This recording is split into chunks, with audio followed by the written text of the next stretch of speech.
36 जिल्हे, 36 बातम्या. News G9 Maharashtra. उत्तर तुमच्या प्रश्नांची.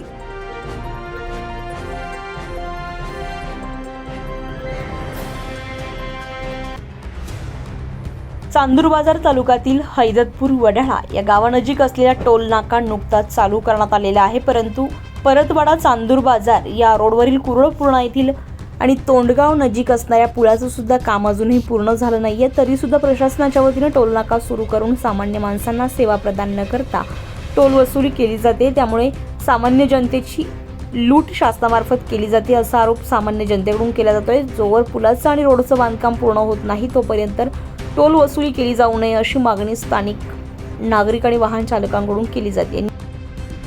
G9 महाराष्ट्रामध्ये आपल्या या ठिकाणी सर्वांचं मी स्वागत करतो. आपण या ठिकाणी बघू शकता हैदतपूर या टोल नाक्यावर आपण या ठिकाणी आलेलो आहोत. चांदूर बाजार परतवाडा याला जोडणारा हा रस्ता आहे आणि या हायवेवर आता नुकताच हा टोल नाका चालू झालेला आहे.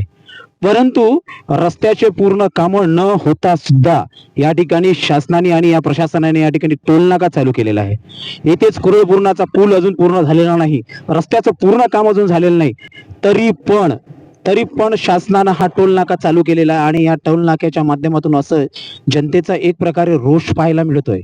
जनतेच्या मनात आता एक प्रश्न निर्माण झालेला आहे की रस्त्याचे काम पूर्ण न होता या जनतेपासून हे जे पैसे उकडले झाले आहे, सेवा न देता त्यांच्याकडनं जे पैसे उकडण्याचे झाले आहे, हे चुकीचं आहे की नाही. पहिले रोडचं काम करा, त्यानंतर टोल नाके चालू करा. यासाठी प्रत्येक गाववासियाकडनं आणि या रोडनं चालणाऱ्या प्रत्येक नागरिकाकडनं ही प्रतिक्रिया येत आहे. आपण या ठिकाणी बघू शकता या रस्त्यानं शेकडो वाहनं ये जा करत असतात, परंतु त्यांना कुठल्याही प्रकारे सुविधा नाईकच्या माध्यमातून न देता, रस्त्याचे काम पूर्ण न करता, पुलाचं काम पूर्ण न करता या ठिकाणी हा टोल नाका चालू केल्याचं आपण बघू शकतो. G9 महाराष्ट्रासाठी मी दिनेश गोहोत्रे, चांदूर बाजार. आपण बघू शकतो की हीच ती कुरळपूर्णा नदी, या कुरळपूर्णा गावामध्ये जाणारा हा परतवाडा आणि चांदूर बाजारला जोडणारा हा पूल, याच पुलाचं बांधकाम अजूनपर्यंत पूर्ण न झालेलं आहे. बांधकाम पूर्ण न होऊन सुद्धा या ठिकाणी हैदतपूर या ठिकाणी एक टोल नाका चालू करण्यात आला आणि जनतेकडनं इथून जाणाऱ्या रहदाराकडनं त्यांच्या टोल वसुली चालू आहे. मग ही टोल वसुली सक्तीची नाही का?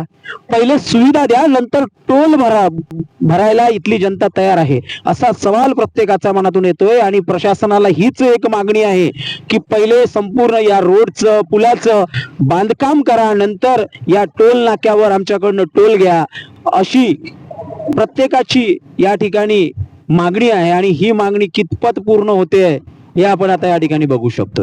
न्यूज G9 महाराष्ट्रासाठी दिनेश गोहोत्रे, चांदूर बाजार, अमरावती.